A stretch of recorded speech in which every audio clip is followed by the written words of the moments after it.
So before we get into Big Ten scores from last week and before we get into next week's predictions, especially considering that there's a lot of bye weeks this week, Alabama just lost.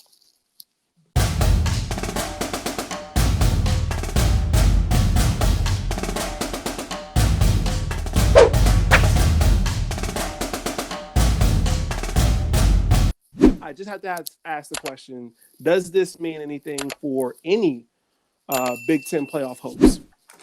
I think it just actually makes it a little bit more complicated.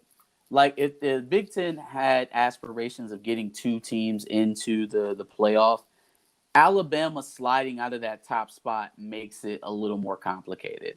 Because number one, I think the only parallel that lines up between the AP poll and the college football poll is that they favor SEC teams. It's just the one thing that holds true in both of those rankings. So when you look at it at the AP, Alabama goes from 1 to 5, which is nuts. I would love to talk to a journalist. I would love to sit down and talk to a journalist and have them explain to me how undefeated teams are sitting behind 1-loss teams for no other reason than we feel that they would beat them on a neutral field. How judging off of theoreticals and I feels versus what you actually are seeing versus empirical evidence makes sense for any ranking, let alone the Associated Press. But yeah, so that alone shows you that they are more vested in having multiple SEC teams in a playoff than any other conference. Number one. That's a fact. Number two, if Alabama is sitting in the 3 or 4 spot of the Big Ten, or excuse me, of the college football playoff come the end of the season, that makes it all the more harder for that second Big Ten team, even really for the first, because right now we're assuming that Iowa runs the table and potentially wins the Big Ten championship to be at number 2. They have to, yeah, to be at number 2. Right? 1 loss Ohio State, 1 loss Iowa, something like that. That's something maybe 3 or 4. But if one of those spots is occupied by Alabama, that puts the Big Ten at jeopardy of not getting one of those spots. Because right. Georgia will hold firm now that Alabama has stumbled, I believe. I think least. Oklahoma has put most of the tough part of their schedule behind them. Mm-hmm. And unfortunately, they have survived Texas, the scares, which, oh my God, don't get me started on fucking Texas, bro. Like, I don't feel like I've been in a Texas team since Vince Young in 2006. Yeah, no, it's like, oh my God, up 21. We'll talk about it later. I think it just kind of complicates things. I think what they need is Iowa to at least win out until the Big Ten championship. Okay. They need to remain unscathed. Talking from a Big Ten perspective here. Iowa needs to remain unscathed until at least the Big Ten championship. Same thing for whoever comes out of the East. Needs to remain unscathed until the Big Ten championship. That's probably not going to happen. Oh, well, obviously one team can stay unscathed. One of those out of Penn State, Michigan State, and Michigan, right? Ohio State, I'll address them in a second. But out of those 3 teams, it's possible for one of them to make it out of the East. I think if it sets up like that, but see that, now I'm entertaining the option of Michigan getting to the Big Ten championship and losing to Iowa. That's not what I want to happen. But if we were trying to get 2 teams into the Big Ten championship, that's almost or into the playoff. That's almost how it would have to happen. Is Iowa goes undefeated, or no, I got that wrong. So Iowa would be a 1-loss team, but they will have occupied that number 2 spot in the playoff the entire season. So if they lose in a championship game, don't knock them out the playoff, they get the 4. opens up the 2 spot to the Big Ten championship winner. Go Blue. Iowa and Michigan in the playoff, Alabama and Georgia. That would be a hellacious matchup, but I would love to see it. I would like to see it. So, Alabama, Georgia, Michigan, Iowa. The reason why I didn't say nothing about y'all, because I already know you're about to get on it. No. Well, no, because you said you were going to come back to it. Yeah. The only reason why I didn't say anything about y'all is because at that point, it would still be a 1-loss Big Ten champion. You wouldn't put a 1-loss Big Ten champion at 2, I don't think. Well, because they favor the 1-loss SEC team. Thank you. But what if Alabama loses to Georgia in the SEC championship? That would knock them out. 2 losses would knock them out. It would have to. And could that not happen? We've seen Alabama now bleed. So no, Georgia could. Now Georgia can absolutely beat Alabama. I think the main thing they're going to have to prove is whether or not they can keep up scoring wise once they get JT Daniels back. It's been a little hit or miss with the backup play, but I mean they've been able to win. They've been able to dominate people. So they're not asking a whole lot from the QB right now. Plus they have an elite running game. So it's going to be a tough game. I think that Alabama has the better quarterback. They have the more explosive offense. Oh, yeah. So it's going to be a tough matchup. If Alabama loses that game, though, they're out. They have to be. 2 losses and you're not a champion? Yeah, no, they gone. Yeah, I can see that. But then that's the real recipe. Does that open the door for two Big Ten teams? That's the real recipe. Alabama losing in the SEC championship game and having their 2nd loss overall for the season. Yes, that's the real recipe. That's what you want to happen. You want Iowa to remain untouched until they get to the Big Ten championship game. Yep. You want whoever comes out of the East to eventually win it, and then you want Alabama to lose in the in the SEC championship. The only team that can throw a monkey wrench into all of that, Cincinnati. Cincinnati is the only team that can throw a monkey wrench into all of this shit. Hopefully Oklahoma loses the games that they should have lost in the first 6 weeks of the season, and they kind of stumble out of there. But that throws a wrench in the 2 Big Ten teams, not one. Who? Cincinnati. Cincinnati throws a wrench into there being 2. Oh, Big Ten no. Cincinnati getting in is not going to keep one Big Ten team from getting in. No, the Big Ten team will probably end up playing Cincinnati in the first round. 2 versus 3. We'll see. With that being said, Big Ten Week 6. First game we got to talk about is Michigan State beat Rutgers 31-13. Another good win for Rutgers. Kenneth Walker had a massive day. Another good win for Michigan State. Yeah, Clayton Thorne had a great day. They had a receiver that went over 200 yards. It was just, very, very high-powered offense.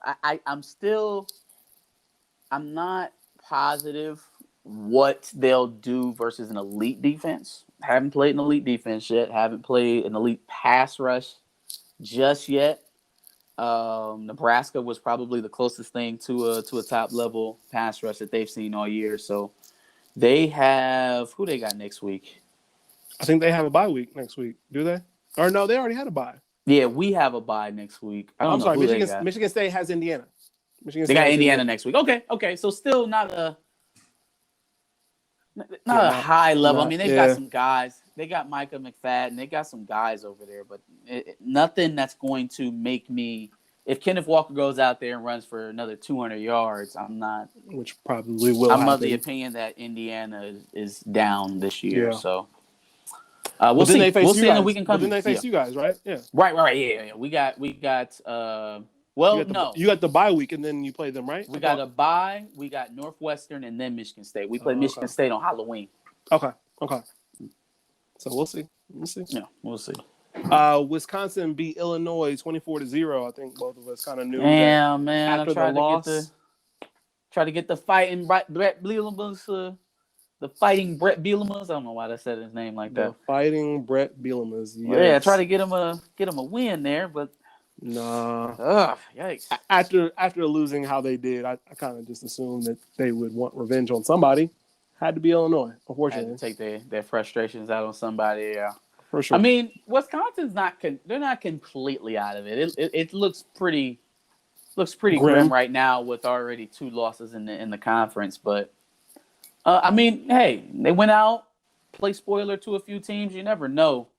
Um, I'll be interested to see how they finish because again, I'm still of the thinking that if for some reason, Wisconsin doesn't end up bowl eligible this year, which they should. I think they're a good enough team to at least get to 500. Okay. If they don't, though, we're looking at a situation where Paul Chris might be going fishing. I would not be I don't surprised. think that they're after having the kind of runs that they've had,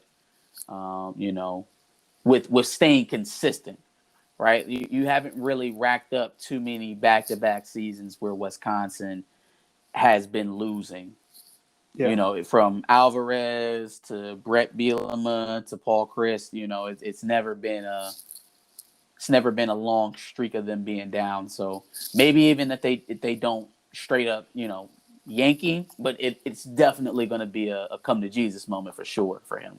Absolutely, for sure. Yeah. So Michigan beat Nebraska 32-29. How did Ooh. Nebraska score 22 points in the third? Thriller.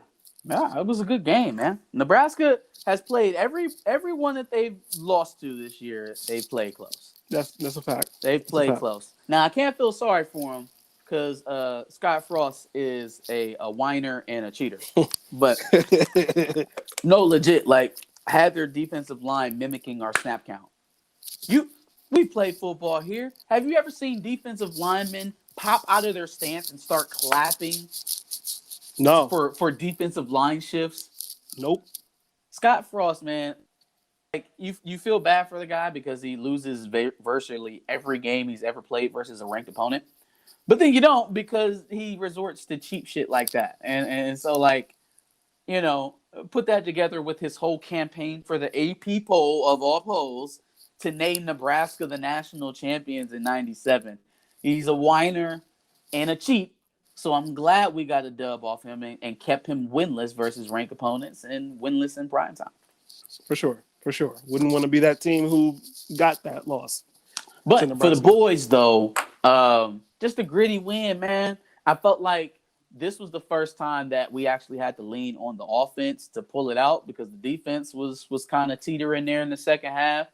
But then we got some stops there in the fourth quarter that kind of sealed it out too. So Michigan is playing complimentary football right now. They had pretty good balance, running the ball, over 200 yards rushing, just shy of 300 passing. They've got it going, man, and they're building up some decent momentum here to hit that our late October and early November schedule. So, hey, keep going. Rumble, young man, rumble. Okay. One thing I didn't see coming, even as a fan, Ohio State beating Maryland 66-17. So Mike Loxley's getting fired. Oh Jesus! Mike Loxley's getting what's fired. going on? What is going on? Yeah, let me stop. Between him and Tua's little brother, just crumbling. I don't know. Let me take that back. I don't want to cheer the a black man losing his job, but I will say that if I had to predict one, it would be Mike Loxley. For sure. Because man, the wheels are falling off again for a second season, or no, for really a third season. Yeah. I'll throw out the COVID year. We'll throw out the COVID year for everybody, but yeah, man, Mike Loxley. You would think in year 3 we'd be graduating past some of the lack of discipline that you see in his teams. This kind of bonehead stuff. They literally shoot themselves in the foot. And this is a team that can move the ball. Oh, yeah. Right? They got weapons. They have guys. They got dudes.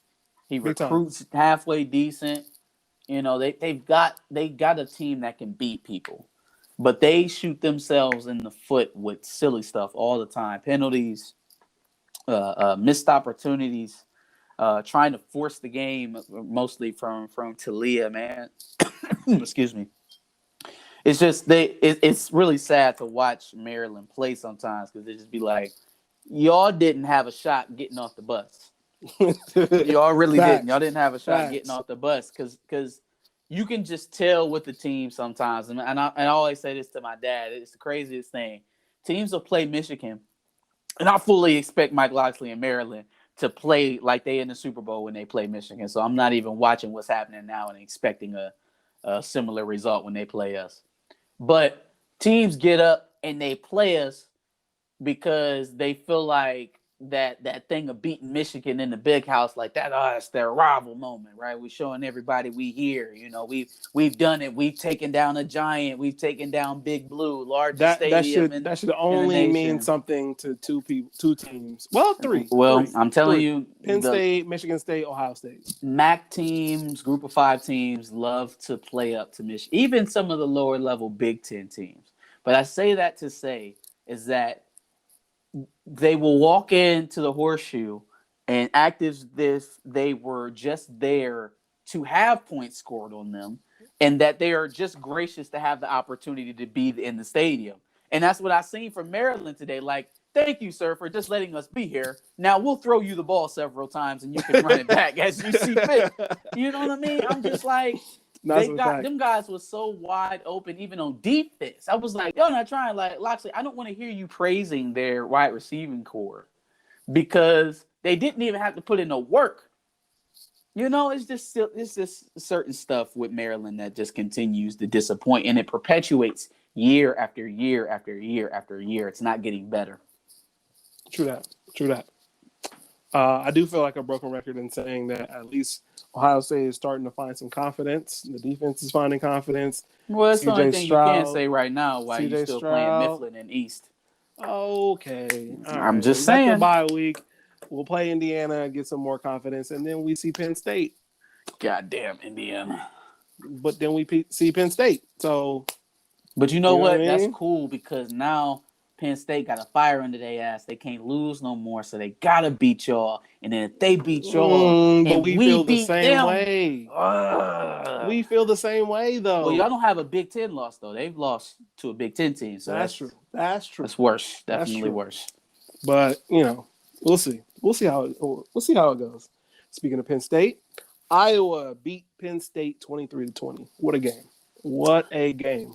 Yeah, that was a good one. But once Clifford got knocked out, it was over. And it was over. And it is crazy because they looked like they were going to win that game before Clifford got knocked out. No, they absolutely did. It did kind of confirm some of the concerns that I had over Iowa. The fortunate thing with them, man, is just that they've already beaten Penn State now. No Ohio State, no Michigan. Right? Mm-hmm. You potentially get to skirt the best two teams in the conference and hold them off until you're already in the championship game, which is a good thing if you want two teams in the Big Ten, in the college football playoff. Not a good thing if you root for anyone else in the Big Ten West, but, kind of is what it is. But they do not show an ability to have long, sustaining drives. Offensively, they didn't look that great. Offensively, and then even defensively, if you're able to stretch them out, if you're able to get down the field, it starts opening up creases, right? I think the running aspect from Sean Clifford plays a big role too. I'm wondering if that doesn't play a bigger role in our game, maybe with McCarthy. But that excuse me, I'm talking about Iowa. Never mind. And if we end up in the Big Ten championship, but that ended up causing them a little bit of trouble too.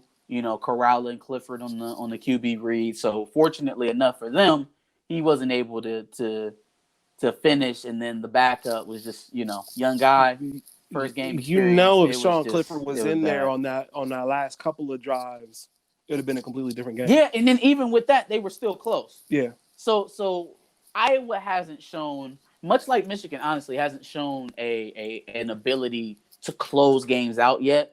That'll be something that they'll have to continue to prove down the line. To put teams to bed, put a couple scores on them so you can rest your guys. For sure, easily.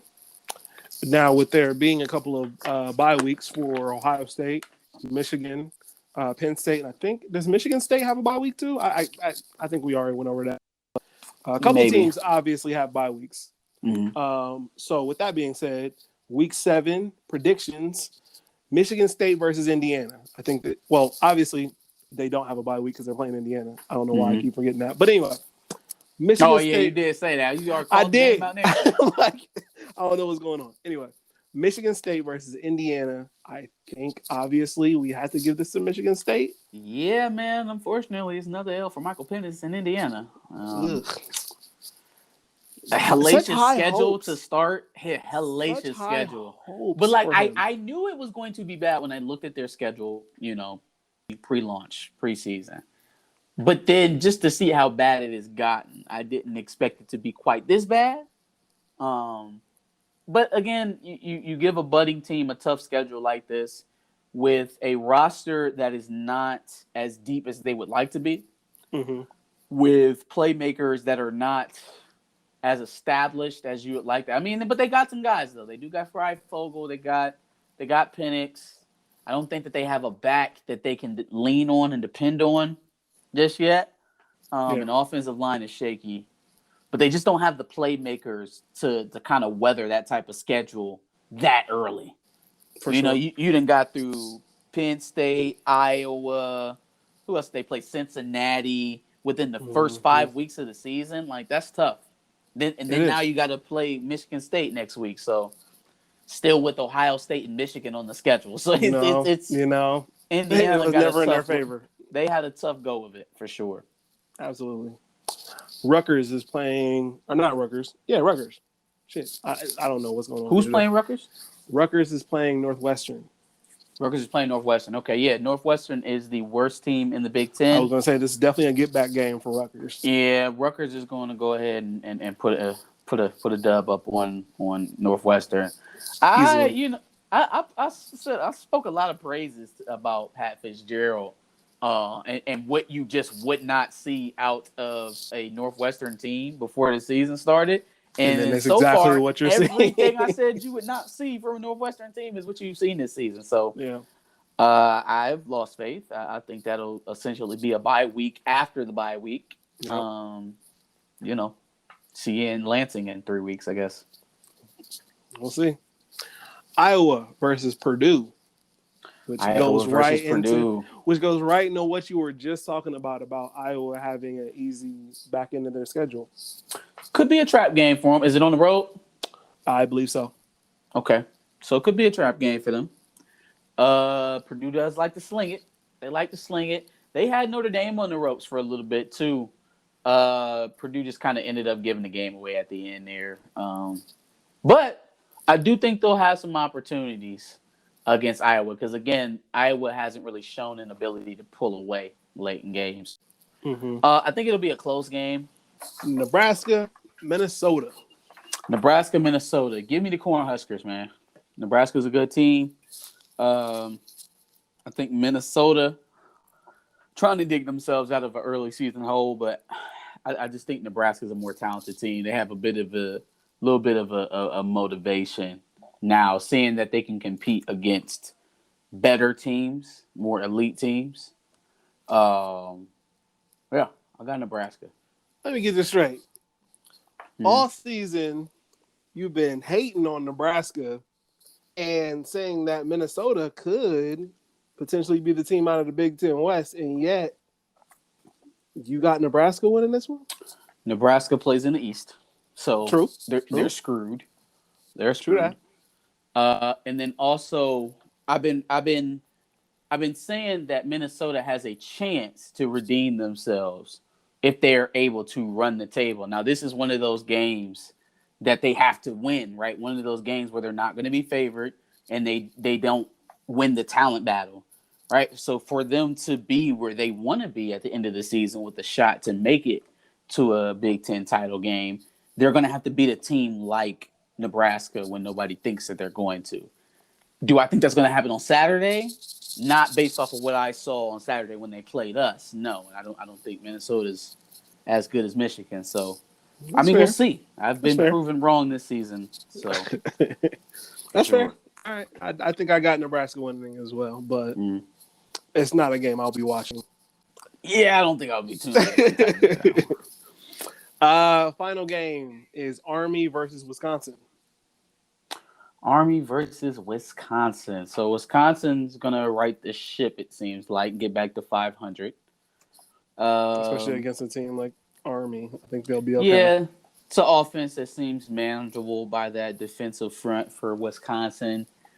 Defensively, it should be a little bit looser. Shouldn't be as tight of coverage as they've seen in previous weeks versus Michigan and Notre Dame. So, look for them to try to open it up. Is Graham Mertz playing? Did he play against Illinois? I didn't see. Huh.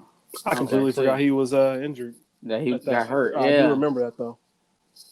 So yeah, if Graham Mertz is playing, it'll be interesting to see how healthy he actually is. If he even plays, I didn't even know if he played this weekend. I didn't watch the game versus Illinois. This will also be another Wisconsin game I probably don't watch, to be honest with you. Yeah. Sorry, Who do y'all Wisconsin. play next week? We got a bye week. Y'all off at the same time we off? Mm-hmm. Lame. We're lames because we have the same bye week. Lame. So it's going to be a slow week in college football next week. I think we might go is. to a haunted house or something. Well, I mean, It'd be the week to do it. Yeah, it's a dry Because week. even the games that like are Big Ten games, they're not that good. Yeah. It is what it is. So, any other thoughts? Any other non-conference thoughts? Maybe. Let's go blue on our way to Indianapolis, baby. Paving the road to Indianapolis. Anyway, You're on the way. Go Bucks. Hopefully that road, well, it will have to be. If it's going to happen, it'll have to be paved in Buckeye blood. Yeah, that's not going to happen. We're hungry for Wolverine. We're definitely hungry for Wolverine. Sure you are. Yeah, sure. And Nittany Lion. Whatever the fuck that is. I don't know what that is. Yeah. They couldn't be the Penn State Cougars, so I guess they just kind of made up a lion. Finagled the name. Hey! Where y'all going? Where y'all going? Thanks for watching another Back of the Bus Squad episode. Make sure you like, comment, subscribe. Want to check out another episode related to this, go ahead and click that video to the left. And if you want to catch up on some of our other episodes, make sure you click the playlist below.